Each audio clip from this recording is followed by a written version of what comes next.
a new boss came through, and we just didn't see eye to eye. We just didn't see eye to eye. I really struggled with that. And my way of kind of just almost burying my head in the sand with that relationship was to gamble. And of course, for many people, it is a form of entertainment, but for me, it wasn't. It turned into something a lot worse, and it turned into addiction.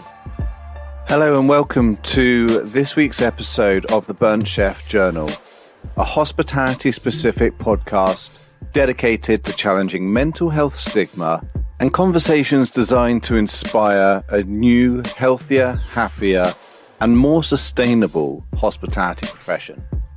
The Burnt Chef Journal is proudly sponsored by Planday, the workforce management system that helps your business give a shift. From scheduling rotas ahead to tracking time and attendance, managing your team's careers to managing your budgets, Planday has everything you need to make your day work in one easy-to-use platform. Try it yourself with a 30-day free trial only at planday.com. Get your shift together with Planday. This week on the Burnt Chef Journal, I am very pleased and excited to be speaking with Matt Smith, who's the Director of External Affairs for UK charity Betknowmore, who aims to reduce gambling harm within the gambling sector and also support those who struggle with gambling addictions as well. So, Matt, thank you very much for your patience and thanks for joining me today. Yeah, good to see you, Chris. How's the start to 2025 been so far? Have you guys been busy? Oh, yeah. I mean, I've had a week of it, to be honest. So I'm back in Bournemouth now, but last Sunday I started my week with a train journey from Bournemouth to Manchester, then Manchester to Birmingham, then Birmingham to Newcastle, then Newcastle back down to Bournemouth yesterday. So I've done some miles this week, which is probably an indication of how busy we are in this space, and how much is going on. And I started off the week at a conference which was about the black market in gambling, and then I went to the Gambling Commission, our regulators conference in Birmingham, and then I went to meet some of our support and treatment partners in Newcastle. So, there's a lot happening in this world of gambling and supporting those who need it. So, it's important that we get out and about, be seen at events and talk to different people and learn about what they're doing. And yeah, it's all good stuff. Sounds like a lot of travel, having lived in Bournemouth and also taking a train to Manchester as well. I appreciate that. That's not a quick journey, right? It was 4 hours, 50 minutes. But I have to say, every single train I've got this week has absolutely run to the minute, which is unheard of. It's run to the minute. I couldn't believe it. So I've got really lucky this week, but that's a long journey. And there was a lady opposite me on the train up to Manchester, and she was doing the full journey as well. And she said to me at the very end of the journey, we left Bournemouth and it was blue sky and sunshine, and now it's pitch black and we're in Manchester. And I was like, I know, it's completely the opposite. But yeah, no, it's a lot of traveling, but it's all for a good cause. It's amazing, isn't it? I was in Atlanta last week and I was very luckily joined by about 8 ambassadors from different parts of America. And it was so interesting to me to hear, some people had flown from Calgary and it had taken 4.5 hours. Someone had come from New York, it was 2 hours. And I was like, that's amazing, like to hear that you can fly from different regions down to the south but on flight. Like if you were to drive it, it would take 2-3 days. And here we are, trying to get from one side of the country to the other. And a very, very small island, it seems, in comparison to when you look at continents like North America. Oh, definitely. I mean, I've got friends who live in the US, Chris, and when I speak to them, and particularly my friends who live in San Francisco, their daughter lives in Portland.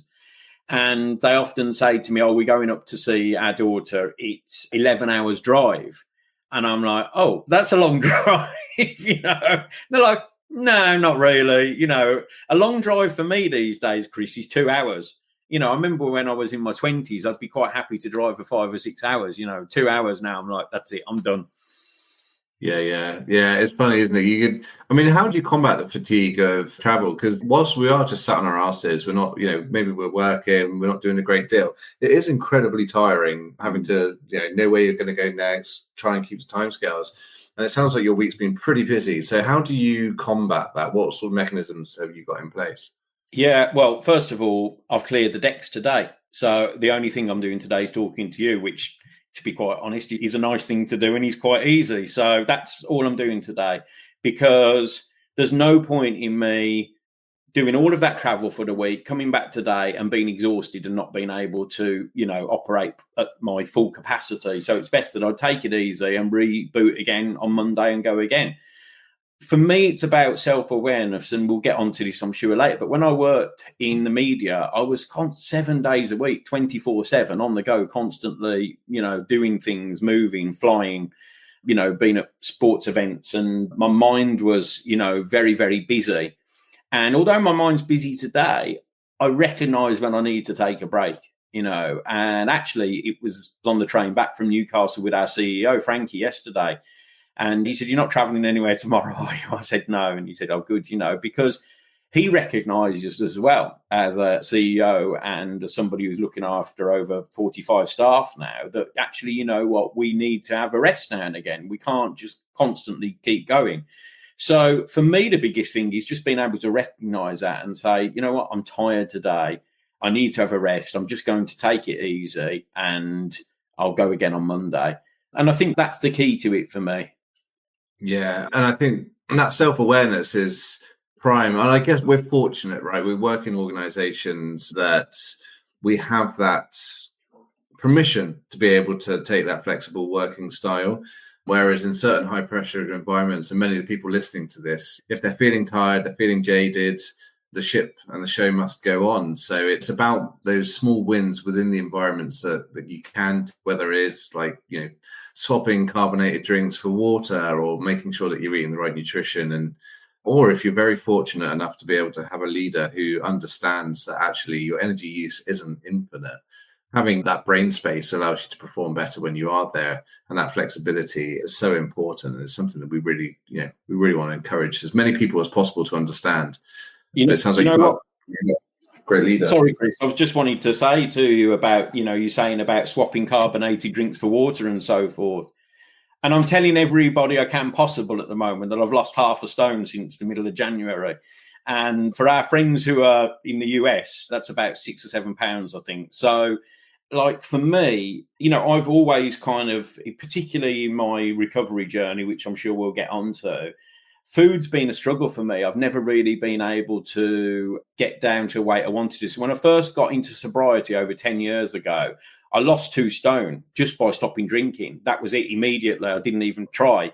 And then gradually I put it back on because of, eating different food. And I just made a decision this January. I had a few things going on. I thought I need to just try to lose a little bit of weight. And I need to go now on the kind of slow and steady path rather than trying to do this quickly. So just losing £1 or 2 a week over a longer period of time. And it's working for me. And what you just said then about that swapping carbonated drink for water completely resonated, because I don't really drink soft drinks, but I can go to sugar quite easily and other things like that. And I've just been making so many different choices. And there was a block in my head. What do I do when I'm working away? I really struggle with this, going out to restaurants and choosing the right thing to do. And I'm finding I'm making different choices now when I'm eating out. I'm eating things that are better for me, that are lower in calories. And my energy levels, Kris, have gone like through the roof. I mean, literally in the last 2 weeks, I haven't been feeling groggy. I've been feeling a lot more alert and just feeling generally better and generally just more well. My well-being just feels better.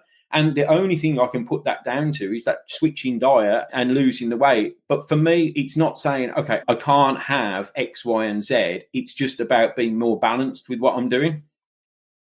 Yeah, I totally agree, and had a similar sort of thought process recently. So I used to do a lot of weight training many, many years ago, and I stumbled across a photo from 2019 where I was in brilliant shape. And I look back at that now, and I'm 10 kilos heavier than I was then. So I've started, because I used to count a lot of macros as well, and calories, etc., for the weight training I was doing. I started going back on then, and it's amazing how many times you'll reach for the biscuits or you'll go for the donut, or especially in our line of work, it's incredibly stressful as it is for those who work in restaurants, hotels and bars. And so it's very easy to crave the sugary sweet stuff or the things that make you feel comforted. But once you start looking at that and you start tracking that and you can see it, it makes you realize that actually, hold on a second, there's a lot of stuff that you unconsciously consume that doesn't serve you. It has no nutritional benefit. It might make you feel good for a brief while, but actually, as you say, you feel sluggish and tired. And there was something that you mentioned there, which I think we'll come into during our conversation, which is that psychology of trying to lose it all within a week in terms of weight loss or healthier choices. And I think the synchronism between that and gambling harm and trying to win it all back within that last throw, I think there's a lot of paradigms there. So with that in mind, I mean, you got into this through lived experience and you were a broadcaster previously for Tour Sports. Are you happy to talk a little bit about your own personal experience and why this subject is so important to you?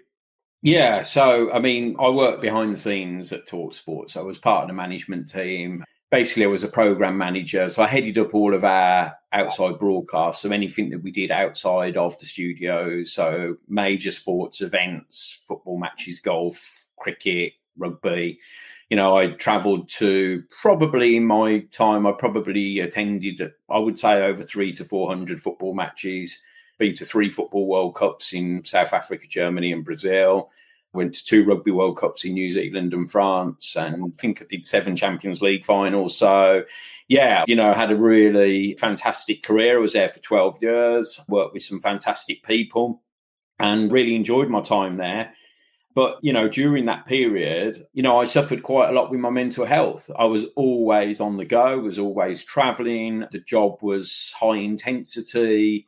Everything that you do in the media, particularly in radio and television, is to the second. So everything has to be to the second. You're working to a clock effectively. So that comes with its own pressures. You have to navigate legal minefields at times. You know, there's lots to take in. And I was quite young as well. You know, I mean, I got into the industry when I was in my early 20s. You know, I started at TalkSport in 2001. TalkSport was only at that stage a year old. You know, it's just hit 25 years this year. So I was there from the early days, but I saw some fantastic growth. You know, while I was there, we took our audience figures up over the 3 million mark. We won a Sony Gold Award for Station of the Year, which I think, if I'm right in saying, is the only time that they've done it. You know, there's been some fantastic achievements while I was there, but I was struggling, and it was something that I didn't really talk to my colleagues about.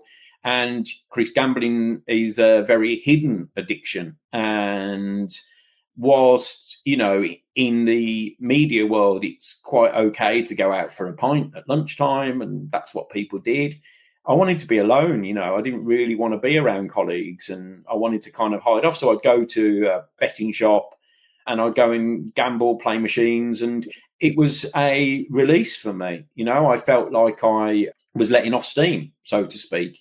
And, you know, I could go in there for a few hours. These were in the days of Blackberries, by the way, which I don't even think Blackberries exist anymore, you know, and I'd have a Blackberry and I just wouldn't, you know, I'd just turn it off and just not answer emails or calls. And obviously colleagues wonder where you are when, if you're in the office for the day, you're supposed to be there. And yeah, that went on for, you know, a good few years. And it stemmed from, I had a change in management and I had a change in my boss. My previous boss, Bill Ridley, him and I got on absolutely fantastic. You know, Bill did so much for me in my career, but he retired, you know, and I remember the day that he told me he was retiring and was absolutely devastated, you know, because he'd done so much for me and elevated me to a position which, to be honest, if I was at the BBC, probably would have taken me 20 years to get there. So, you know, he really accelerated my career in a way that I'll be forever grateful for, because actually, you know, it's kind of helped me now as well, even now where I am, you know, because once you get into a position in your career, you are able to carry that on in the future, hopefully. So he did a lot of good things for me. And then new boss came through and we just didn't see eye to eye. You know, we just didn't see eye to eye. I really struggled with that. And my way of kind of just almost burying my head in the sand with that relationship was to gamble. And of course, for many people, it is a form of entertainment, but for me, it wasn't. It turned into something a lot worse, and it turned into addiction. And, you know, it was a very sad period because, you know, I lost a lot of my friends and colleagues. I lost my job ultimately because of my gambling. And yeah, I still today, you know, this was over 13 years ago now that I left. I still feel a sadness of how things ended. But the one thing I take away today is actually that, I went through something which was quite tragic and, it really affected me, but I've come out the other end stronger. I've learned a lot more about myself, and I'm now in a job and have a life again that I'm really grateful for and really enjoy. So I've learned so much. Had I not gone through that, and we talked about earlier, Kris, we talked about that self-awareness. Had I not gone through that experience, I don't think I would have the self-awareness that I've got today, which makes me the person that I feel I am today. That's a really poignant point, isn't it? It's without glamorizing it and saying that you have to have experienced mental health challenges or addictions, but it is a superpower to be able to understand yourself more in depth than perhaps you would have done had you not gone through those experiences, right? Oh, absolutely. I mean, the way that I think today and the way that I check myself and ask myself questions and actually check my thinking out with the people closest to me as well, which I never used to do because Matt was running on self-will. Matt knew best. And actually, what I've learned today is that we are all continuously learning and growing.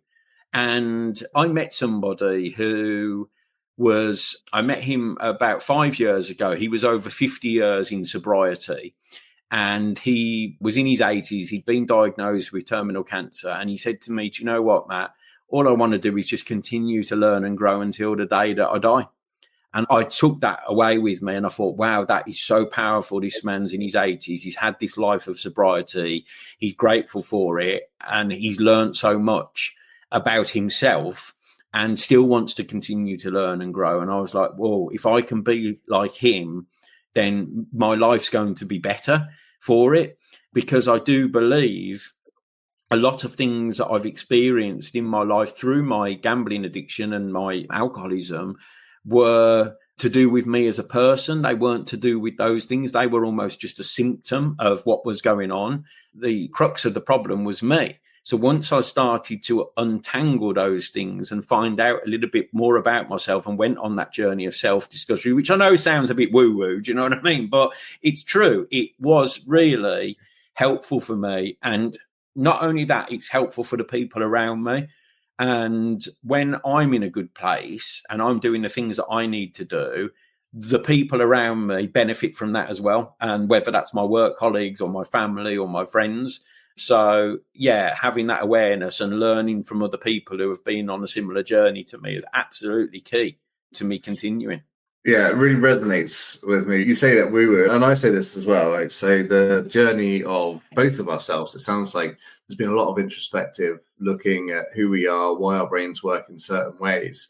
And for me, I was very much data and facts driven. And in fact, I got lost in myself for quite a number of years, which led to mental health issues. I was always comparing myself to other people. And I was like, well, why am I different? Why this and that?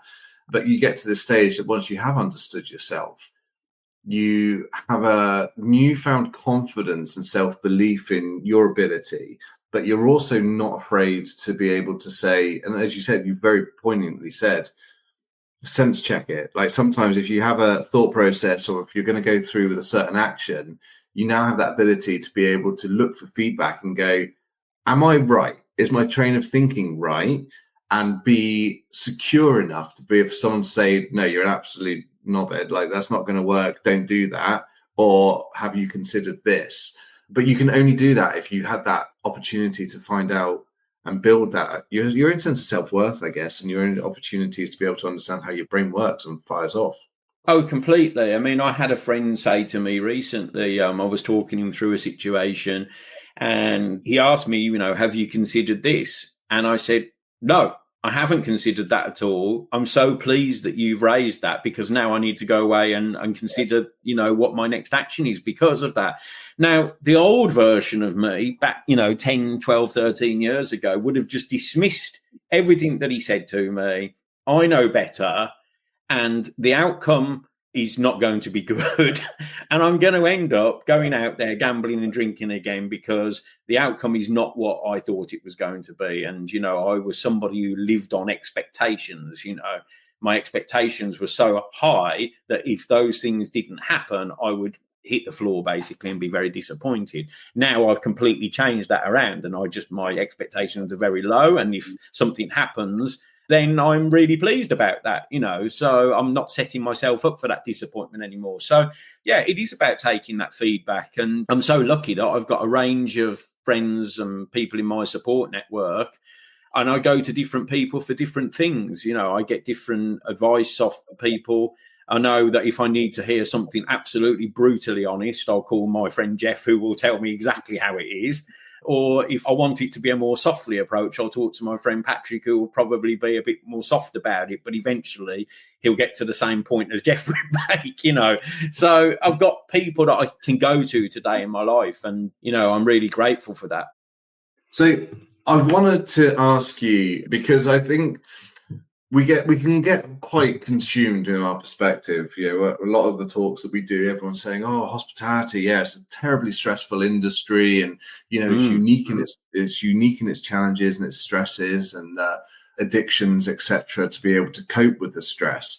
But having worked in other industries and done talks, certainly lines such as journalism, for example, and working with International Stress Management Association, there are a lot of similarities in different sectors that are causing the exact same psychological and biological responses. And so are you able to talk a little bit? You mentioned time pressures and deadlines working within the media, but are you able to talk a little bit about how those first sort of came to the surface? You mentioned that there was a changeover in leadership and you didn't get on well with the new manager, but were there any sort of behavioral indicators or thought processes that started to creep in that, looking back now, you were like, that's an early indication of me leading to something like an addiction, for example?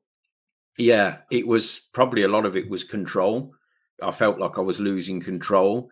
I'd get, very agitated. I wasn't able to have like a kind of almost like an adult conversation, do you know what I mean, about what was happening. I didn't feel that I was able to go down the road of going through the correct processes to be able to resolve those things. I wasn't very good at conflict management, and whereas today I'm a lot better at that, and I can resolve things a lot more effectively than I was able to then. I get quite angry quite quickly. So I can honestly say, Christine, in the last 10 years, I can't remember a time where I've been angry. I don't feel that anymore. I recognize in myself now that anger is a secondary emotion. It's typically coming from somewhere else. And what I've learned is that I have to nip whatever else it is in the bud before I get to the stage of being angry. So I've recognized those things. But yeah, it was just those feelings. I mean, I worked in hospitality just before I went to university. Actually, I was working as a kitchen porter in a hotel in Solihull, where I was born. So, I kind of understood a bit, actually, the pressures of that industry, because I could see what it was like, working in the kitchen. And the things are very similar. Like you said, time management. I mean, in the kitchen is absolutely the same as in radio. You have to get things out on time. Everything has to be cooked to the minute or to the second. So I see lots of similarities with time pressures. I think moving around constantly, probably not being brave enough at times to say I need more support. I was doing everything by myself, because it's almost like, I wanted that control over what I was doing. And it's the ability to, even today, I still struggle with that a little bit and say, I need some help today. Can somebody from the team, give me some support, because I just don't have the time. Now, what I've started to do, particularly over the last few months, is block more time out of my diary to actually focus on emails and presentations and work, rather than what I found I was doing was I'd put in like 8 meetings in a day. And then I think, hang on, I haven't got any work done. I've done nothing. Do you know what I mean? I've done nothing. So I've had to then kind of recognize, actually, you know what, my time management, I need to do this better. And those are the things that I learned from back then. Now, every day was different working at TalkSport. Every day was something different. I was working at times with people who had played professional sport, and they have their complexities as well when you're working with people like that. That can be difficult. Now, many of them, I worked with some really fantastic people. Brian Moore, the ex-rugby player, Brian and I got on really, really well. I worked with some ex-cricketers like Darren Gough and Ronnie Irani. Footballers, I worked with Ian Wright, Ray Parler, people like that who, I had fantastic relationships. And, of course, my excellent colleagues, some of them who are still there today. And I'm sure once they know that I've done this, we'll be listening, because they seem to like to listen to when I'm talking about those times. So, I learned so much. And it was only really from my journey of recovery that I was able to almost kind of, okay, I've learned all this stuff now and I'm going to implement it into my life today. I mean, I'll just say this, Kris, like the day that I decided that I'd had enough and my life, I'd hit rock bottom. That's how I describe it. I was sleeping on a camp bed, those low camp beds that you get on the floor that people sleep on a tent. They're really just a few inches off the floor. I was sleeping on one of those at somebody's house who I hadn't seen for quite a number of years. And I had nowhere else to go. I didn't have a home anymore. I hadn't spoken to my own mother for 18 months because I was so ashamed and embarrassed of how I'd behaved with my gambling. I couldn't speak to her. I couldn't face her. I felt it was just a stigma was just raging inside of me. And I just woke up one morning thinking, I do not want to live like this anymore. I cannot live like this anymore. It was almost like an intervention. I don't know what happened. And I got in touch with a gentleman called Paul Spange, who runs the Providence Projects here in Bournemouth, where I am today. And I'd met Paul 2 years previous when I was at Talk Sport, because Ronnie Irani had introduced me to Paul, and Paul said, Matt, come to Bournemouth, we'll take care of you. And, they gave me a charitable place. And I'm very grateful for that to this day. I still go there and talk to them, and Paul and I are still in touch. And that was my journey of recovery started there. But I came to Bournemouth with one bag. That's all I had. After I'd lived this life in London, traveling the world, watching sport for a living, I had a nice flat I lived in overlooking the city. And I came here with nothing. And it's taken me 10 years to build my life again to, a point of where I was before. Which can't have been an easy journey, right? It's all very well and good hitting rock bottom, but then you've also got to climb your way back up again, haven't you? You've got to reestablish your network, your friendship groups, your self-worth, any assets, for example, that you want to start, like a house or a car, for example. And that mustn't have been easy, whilst also struggling with recovering from addiction as well, right? Oh, it was really hard. I mean, I couldn't let go of just losing my career like that. That was the thing. I couldn't let go of it. And, I remember my friend John Norman, who's the head of cricket at Talk Sport, he's still there today. And John and I are very good friends. We worked together for a long time. And, we talk regularly today and we see each other regularly. He stuck by me on my journey. And he said to me, you're more than your recovery. You're more than what's happened. You're more than that addiction. And I remember he sent me like a notebook, a really nice notebook. And he wrote inside it, no time like the present, kind of get going. And, when I first started my journey in recovery again, I was going to support meetings, go to GA groups, AA, Gamblers Anonymous, Alcoholics Anonymous groups, and meeting people and friends, making friends through that. I mean, that's a whole other story, but, the people that you meet in those meetings are absolutely fascinating, and there's people in those meetings from all walks of life, so that was one thing that I overcome straight away was, you cannot put people who are in those groups in one box. There are people from all walks of life, very clear about that. And so I started to meet people, make friends, get networks going, and then got offered, a few jobs. And my friend Jeff, who I mentioned earlier, said, Matt, come and work with me on a market. He sells flowers. Yeah. And I was like, hang on a minute. I've done this job, in the media for so long. And I said, you know what? I'm going to do it. I'm going to do it because this is going to teach me and bring me back down to earth again. And I did that with Jeff for a while. I was so grateful that he gave me that opportunity, because it was almost like a stepping stone, Kris, to start my life again. And I did that. And then other friends of mine gave me little bits and pieces. And then I had an opportunity to go back into the media again. I'd applied for some jobs and some things weren't coming back. And one did.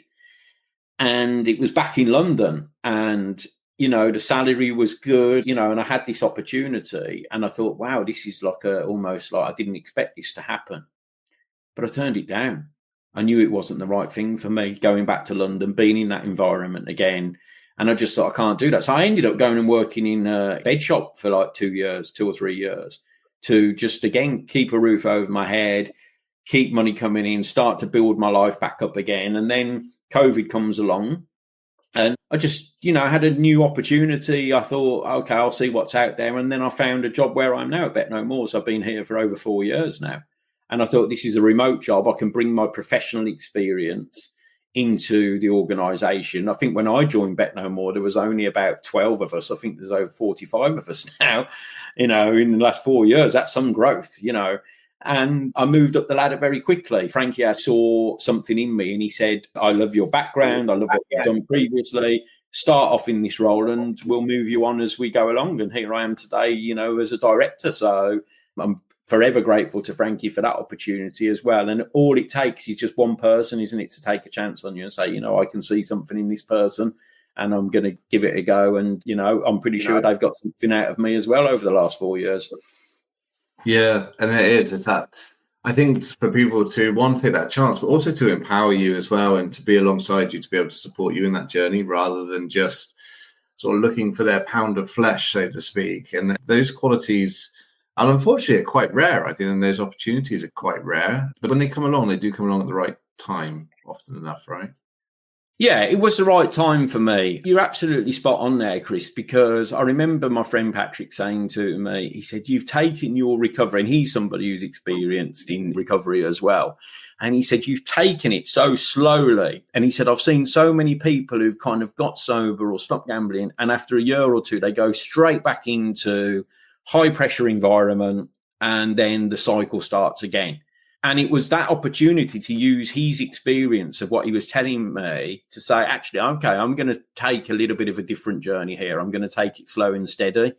And I'm going to make sure that I have got all of the tools that I need personally to be able to do this work, but also to do the best for the organisation. I don't want to come in and not be able to bring the best version of me to work every day. So that's what I did. And I took it easy. I did those jobs. I mean, right, I don't get up early. All my friends and my colleagues know this. Yeah, I'm not an early riser. Yeah, you won't see me before 7:30, 8 o'clock in the morning. None of this 5 a.m. business. You will not see me. But I had to get up for the flower job at like 3 o'clock in the morning. And I was like, so I was doing all the things, Kris, that I really didn't want to do. Do you know what I mean? If you're enjoying this week's episode, consider heading over to our website and supporting our ongoing work in destigmatizing mental illness and creating a healthier, happier, and more sustainable industry by purchasing some of our branded merchandise. We have a whole range of t-shirts, hoodies, chef's jackets, well-being journals, plus a whole host more available on worldwide dispatch. All funds raised from sales of these items go towards free-to-access e-learning content, as well as providing free support systems and help for those who may be experiencing difficulty with their mental health.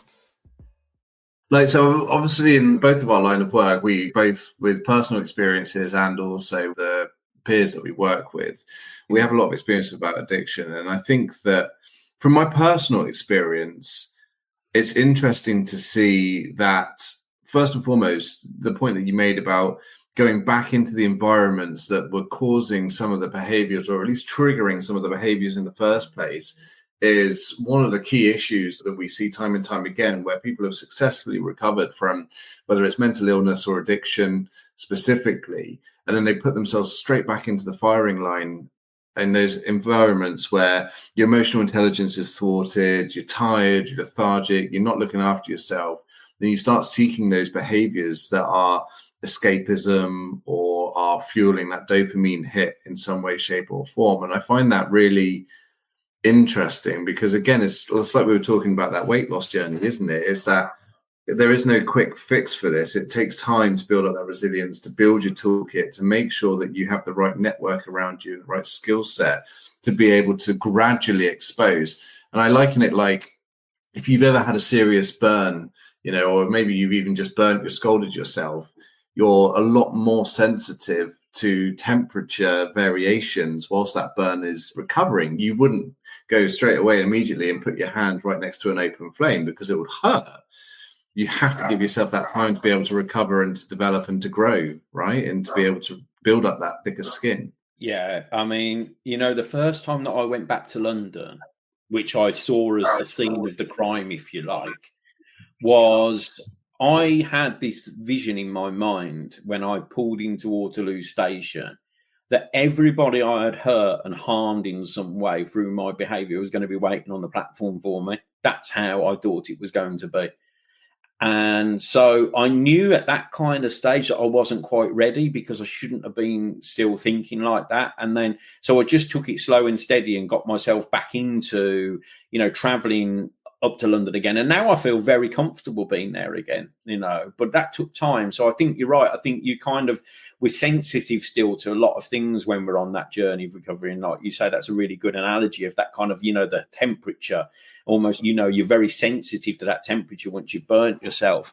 And I definitely felt like that with me. I think the other thing is, talking about, the support networks and that kind of learning about ourselves, that's something really important. What we do at Betknowmore is it's very much about peer support and having people around you who've experienced the same things as you.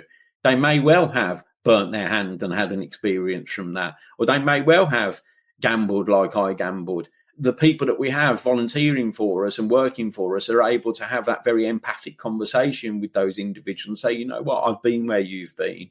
I understand how you feel, and I'd like to support you on that journey. So, I think that that's really important, that we learn from those experiences and we learn from the experiences of others around us as well. I'm not, I often say, my ego is completely out of control, Kris. Not in a kind of bolshy way, not in that type of way, but I always thought I was right. I always thought I was right deep down. And today I don't presume anything, I like to kind of live and learn a little bit more. Yeah, I think there's an interesting human psychology as well, isn't there? When you get to a position with, whether it's in career or life, that whether you're a leader or you're doing certain levels of work, like in media, for example, or if you're in television or radio, you're kind of like, well, I'm doing this, I'm at the top of my game and I know everything. And I kind of look down on people because of it. I don't think that that's ill intent. I don't think that, from my experience, that's people just being nasty or chauvinistic or narcissistic. I think there's an interesting, it's like the rock star psychology, isn't it? And it's so weird, because those individuals are often the ones who will fall and end up in a position where they end up harming themselves or harming others, really. You're absolutely right. It is like that kind of rock star type of thinking. I mean, there was some of that going on from time to time. But I think the pressures in the job as well are that you are always almost fighting off the competition. And like, there's always somebody coming after your job. I was doing a very niche job, Kris. I was setting up and organising major sports events most of the time. So like South Africa World Cup in 2010, for example, I took, I think, 23, 24 people with me and planned the event and organised all the technical stuff around it, the hotels, the travel, everything. So that in itself is quite a lot of pressure, but there's always somebody who's kind of looking to do that. And because I was in such a niche job, it's very difficult to go and do that job elsewhere, because television, they don't really like people who work in radio, so they don't really want to hire you. So you've got, in sports radio, you had Live Talk Sport or 5 Live, and the BBC. So it was very difficult. So you kind of always looking over your shoulder. But I think, again, maybe that was a lack of maybe real deep down self-belief and confidence in myself, that I was always kind of concerned about that. So, yeah, I think there is that kind of element of, yes, you're working in this great job and you're kind of showing off a little bit to people. But I always tried to have a semblance of humility, but I think it was this kind of almost like this false humility. Now I look at it a little bit differently. And yeah, I talk about what I did today because I think, it highlights something important. It highlights that addiction and, as I said earlier, alcoholism, gambling, drugs, whatever it might be, whatever addiction it is, it takes no prisoners, Kris. It can affect so many different people. And I tell you, the one thing that really opened up my mind to this was when I first came to Bournemouth, I went to my doctors and the doctor said to me, "What are you here for?" And I told him I was in treatment. I was in for alcohol and gambling. And he said, "I know where you've been because I've been in Alcoholics Anonymous for over 25 years and I've been sober that amount of time." And as soon as the doctor said that to me, a position in society that I'm sure everybody who agree who's listening, we hold these people in quite high regard. They look after us. my thinking completely changed. My perception of addiction totally changed. I thought, wow, a doctor who's an alcoholic in recovery? No, can't be. And that was it. It changed my thinking completely, that this can affect so many different people. Yeah, and again, it's that high-powered, high-pressured environment, isn't it? That you wouldn't, and it's like you said when you went to GA and AA, talking of equal opportunity mongrels, sorry, someone's dog has escaped into my house whilst we're recording. My dog is going crazy. I was trying to work out, I'm listening to you and I'm really paying attention, and my dog was barking massively downstairs. And I've just looked out the window and there's a random person in my garden who is trying to corral their dog out of our house. Equal opportunity mongrel addiction. I couldn't work out whether it was your dog or my neighbour's dog, because I was like, where's that coming from? My Truffle, wait, stop. My dog is chill, and she's a young dog, but she's fine, and she was going mad downstairs, and I thought that was odd, and I've just realised it's because there's a bull mastiff or something. All right, you did a good job. You scared it off. So this is the most random interruption to a podcast I think I've ever. I love it. You've got to keep this bit in, by the way, Kris. Definitely. Yeah, I won't edit this. Oh, there she is. There she is. Oh, yeah. So you did a very good job of protecting the house. Okay. What's her name? Her name is Truffle. Truffle, she's a Jack Russell cross with a cockapoo. And is this Truffle's first appearance on the podcast? I think so. Truffle, we're talking about a really sensitive and deep subject here. You've done a very good job of protecting the land. Well done. The land. Right. So my question then is obviously Betknowmore. You've been working for Betknowmore now since COVID. For those who are completely unfamiliar with Betknowmore, what is the main activities and I guess what's the key impact that Betknowmore's had over the last few years for people who are struggling with gambling addictions? So our primary purpose and our mission is to reduce gambling harm in society and in communities. So we're part of the National Gambling Support Network. The National Gambling Support Network is a group of organisations who work to address gambling harm in lots of different ways, whether that's through prevention or whether that's through support and treatment. We have three key services that we run. We have Peer Aid, which is our peer support service, which is our kind of flagship service, if you like. And that's what we spoke about earlier. It's that peer-to-peer support, people who have experienced gambling harm themselves, who are then going on to support those who are currently experiencing harm. And the key to that work is, Kris, that you meet people wherever they're at on their journey. So these individuals may come to us and say, I'm gambling too much at the moment. I want to reduce my gambling. And we will hold sessions with them, run one-to-one sessions and group sessions with them and help them on where they are. And if they need more intensive support, then we have other organisations that we can help pass them on to as well, so they can get more kind of that CBT therapy, counselling, whatever else they may need. Then we have New Beginnings, which is our women's only service, which we did a piece of research about 4 years ago now. And it was from one of our lived experience colleagues, Lisa Walker, who has experienced gambling herself. And she has attended Gamblers Anonymous for the past 5 or 6 years. And she said that one thing she found from those meetings was a lack of women in the meetings. And she thinks that that is because of the stigma attached to women coming forwards with gambling harm. So she came to us and our CEO, Frankie, and said, I've thought about this. I think we should do something for women. So Frankie then said to our head of research, Dr. Liz Riley, can you do some research on this subject? And we produced a piece which basically indicated that there wasn't enough help out there for women. So we devised a program which then got commissioned 2 years ago into the system. So it's a structured, I think it's an 8-week program where women can attend and speak to other women who've experienced gambling harm as well, and hopefully give them the confidence to then go into mixed groups and so forth and really kind of accelerate their recovery journey.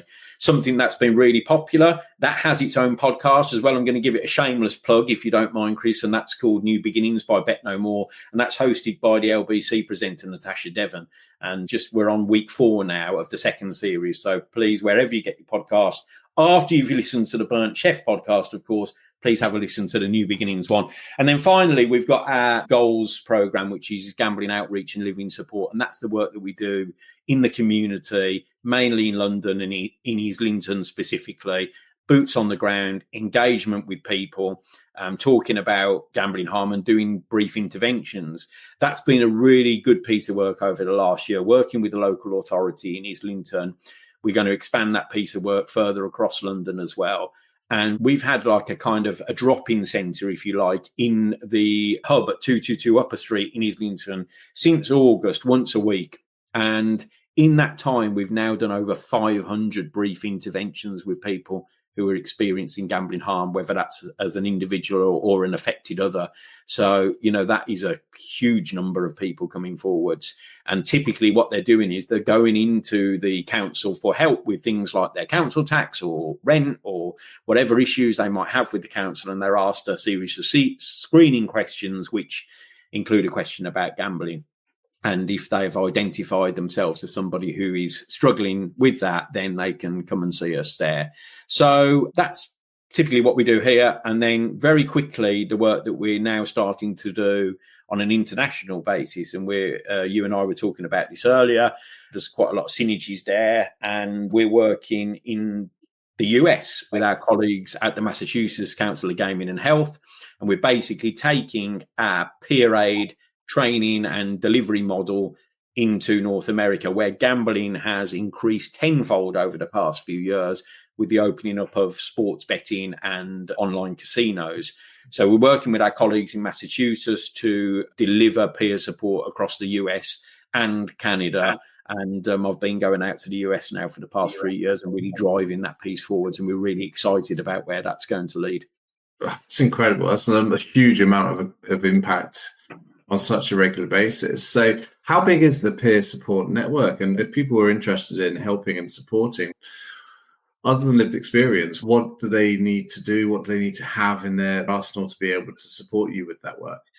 Yeah, so with the peer support work, Kris, the individuals, they go through a training program with us. So first of all, and we're just kind of tweaking the model at the moment, because we get a lot of people who come forward to us and say, I'd love to support the charity as a volunteer, but I don't really want to do the frontline peer support. So what else can I do? So we've tweaked the model where we're now inviting individuals to come forwards and volunteer for the organisation and go through a volunteer training programme over 2 days. And if anybody listening is interested in that, you can go to betknowmore.uk.org and you can see about how you can volunteer and support us. And what they can do is they can go through that program. And then if they want to actually do that peer support work, we will put them through a City and Guilds assured program, which specialises in gambling peer support. Those individuals have to have 12 months abstinence from gambling. And we put them through quite an intensive program where you learn lots of skills around like active listening and motivational interviewing and so forth. And once you've gone through that training and you've done the coursework around that and you're awarded with the certificate to say that you've passed, you're then able to come into the service and volunteer and support those individuals who are coming forward to experiencing gambling harm. We are on cohort 16 now, I believe. I think we've now trained over 50 volunteers to do peer support. I think probably we're at about 20 of those are currently active and volunteering and supporting people. So it's, a really good number. And it's a fantastic service. And what it does is it can really dovetail with traditional therapies like CBT and other forms of counselling, because what they don't do is they don't offer that kind of empathic response from somebody who has that lived experience. But what those things do is they get into probably a little bit more intensive detail behind the scenes. You stripping back it's like the peeling back the layers of the onion, isn't it, Kris, and getting down to the actual person themselves, the stuff we've been talking about. So they can work alongside therapists in terms of that journey of people. And it's been really, really successful. And we're really proud of the program. Well, congratulations. I mean, it's not to be underestimated, the level of intricacy that you guys have taken in terms of training. Peer support is a fantastic tool to aid people, but there are no clear definitions or legal requirements to be someone at peer support, whether that's a conversation between one person and another. And there is a big responsibility and a big onus in order to be able to make sure that those who are volunteering, especially from a charitable basis, have the right skills, the knowledge, resources, support, and are also not put in harm. And you guys have, with your program, your intensive program as well, have done a fantastic job of making sure that those individuals have all the tools, etc., they need to be most effective without putting themselves at harm. And that must have been a lot of work and a lot of attention to detail as well. So you should be very proud. Can I just say on that, Kris, you're absolutely right. That's fundamentally the most important thing about this, is making sure that those people who are volunteering are safe, that they are supported. Because when you are supporting somebody else who has experienced the same things as you, triggers can come up very easily.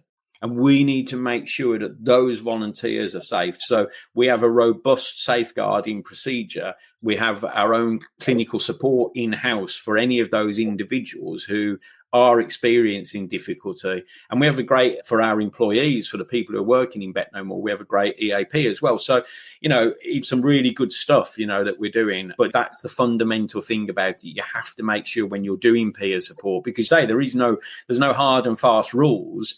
But actually, you need to make sure that the people are safe. And that's what we do. And then just the other thing quickly, which I haven't really spoken about, is the training programs. And one of them is our WorkSafe training program, which we offer, which I think a little bit about, and, about spotting signs of gambling in the workplace. And I think that's been a really interesting piece of work, because it is a hidden addiction. It is something that people typically don't talk about. A lot of organizations and employers have drugs and alcohol policies in place, but don't have policies around gambling. So that's a piece of work that we've been doing for the last couple of years, and is really getting a lot of interest now as gambling is becoming more prominent in society and we're seeing more advertising than ever. It's really important that we're making sure that we're giving people the tools to be able to look after their employees and the people that are working for them.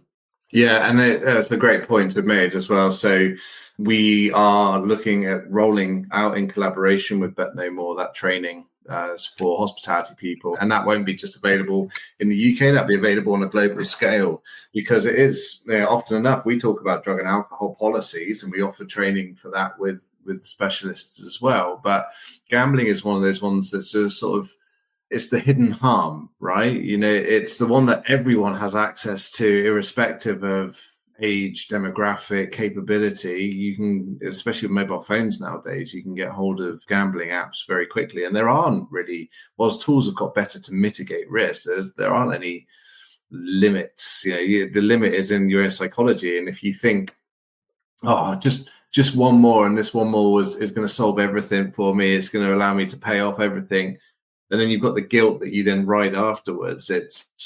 You need to have that educational, from a duty of care point of view, from a workplace point of view, you need to have those educational resources to ensure that those individuals who are at risk are being hopefully helped as soon as possible, really. And you mentioned Liz earlier on. I spoke to Liz and your research team. Yeah, she's an incredible woman. And we were looking at actually trying to do some research specifically on gambling harms for those who are in hospitality. And we looked and we couldn't find any research that existed. There was a lot of research on harm relating to those who work in casinos from a hospitality perspective. Not specifically for our demographic. So hopefully in the next 12 months or so, it'd be really good to be able to work with you guys on that research piece and see if we can get something specifically for our audience that really shines a light on the importance of this subject matter. I know from my own experience of attending Gamblers Anonymous meetings, there are people out there who work in the hospitality industry who are in those meetings. So, I think the research will uncover some of that. Good. I hope so. And to sort of bring this to a healthy close, because I appreciate all of the information and your patience with the interruptions as well. If someone was struggling, or they think that they are struggling with addiction when it comes down to gambling, what are some top 3 tips that you can give that allow people to either help themselves or to look out for where to get some support? Well, I think first of all is to reach out for help. I talked about this during the course of the podcast with you. for me, I kept it all in. I didn't want to talk about it to anybody. But the moment that you talk to somebody and open up to somebody about it, whether that's a trusted friend or a family member or somebody, you are then going to start a journey which is really going to help you. Because you're carrying a lot of weight if you don't talk about that. So it's really trying to overcome that. Listen to podcasts. There's quite a few different podcasts out there now about gambling harm and people who are in recovery, and have a listen to them, because I think that helps to build confidence, Kris. It's something that you can do. We just put it, you can, even if you're sat with your wife or your girlfriend or your partner or whoever it might be, on your sofa, and they are not aware, but you can still listen to podcasts in your headphones and actually start to build that confidence and help you to be able to take it forwards. Of course, Betknowmore UK.org. You can self-refer into our services there if you're in the UK. That know is KNOW, by the way. So it's know for knowledge. And you can go there and have a look at our services. And then there's some other numbers there as well, such as the National Gambling Helpline, which is 24/7, which people can ring if they're in distress at any time of the day. And I think it's just also, if you are listening and you have struggled as an affected other as well, if you're somebody who is a family member or a friend, there is support for you as well. And to remember that you're not alone. For everybody who gambles, they will affect something between 15 and 20 people around them. I know from my own experience that to be true. I definitely affected that many people around me. So that is proof that you are not alone, because there are, quite a number of people who are affected as well. So, yes, there's a lot more resource out there now as well. And the other place I would suggest people to look at is begambleaware.org, the Gamble Aware website, where there's plenty of resources there as well, and different services for people who want support. Yeah, and I think it's amazing that we were able to signpost these on this podcast. And, there is no shame. There's no shame in getting help. The time is now. And yes, it's not going to be an overnight thing. But if you don't start by taking those baby steps now, you end up just repeating the cycle over again. So reach out for help. Betknowmore is a fantastic organisation operating not just in the UK, and one which we'll be working with a lot more closely moving forward. So Matt, I really appreciate your time today. Thank you for your knowledge and sharing your personal experiences and bringing this to the forefront. Thanks for having me, Kris.